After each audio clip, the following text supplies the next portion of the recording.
ଆଜିଠାରୁ ଖସିବ ତାପମାତ୍ରା, କମିବ ଗୁଳୁଗୁଳି। ଆଗାମୀ 7 ଦିନ ଯାଏଁ ଜାରି ରହିବ ବର୍ଷା। 2 ରୁ 3 ଡିଗ୍ରୀ ଯାଏଁ ଖସିବ ତାପମାତ୍ରା। କାରଣ ରାଜ୍ୟକୁ ଫେରୁଛି ମୌସୁମୀ ଜନିତ ବର୍ଷା। ଆସନ୍ତା 14 ତାରିଖ ପରେ ରାଜ୍ୟର ଅନେକ ଜିଲ୍ଲାରେ ମୌସୁମୀ ଜନିତ ପ୍ରବଳ ବର୍ଷା ହେବା ନେଇ ପୂର୍ବାନୁମାନ କରିଛି ଆଞ୍ଚଳିକ ପାଣିପାଗ କେନ୍ଦ୍ର।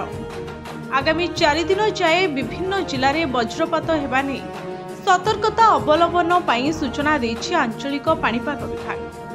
ସେପଟେ ଗତ 24 ଘଣ୍ଟା ଭିତରେ କାଳବୈଶାଖୀ ବର୍ଷା ରାଜ୍ୟର ବିଭିନ୍ନ ଜିଲ୍ଲାରେ ହେଉଥିବା ବେଳେ ଗଞ୍ଜାମ ଜିଲ୍ଲାରେ ପ୍ରବଳ ବର୍ଷା ହୋଇଛି।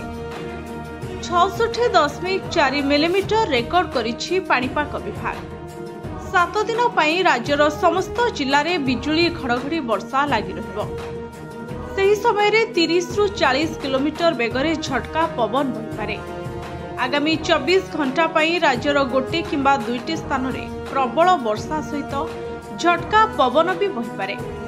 ସେଥିପାଇଁ ମୟୂରଭଞ୍ଜ, ବାଲେଶ୍ୱର, ଗଞ୍ଜାମ, ଗଜପତି, ରାୟଗଡ଼ା, କୋରାପୁଟ, ମାଲକାନଗିରି ସହିତ ଅନ୍ୟ ଜିଲ୍ଲାମାନଙ୍କରେ ବଜ୍ରପାତ ନେଇ ସତର୍କତା ଜାରି କରିଛି ବିଭାଗ।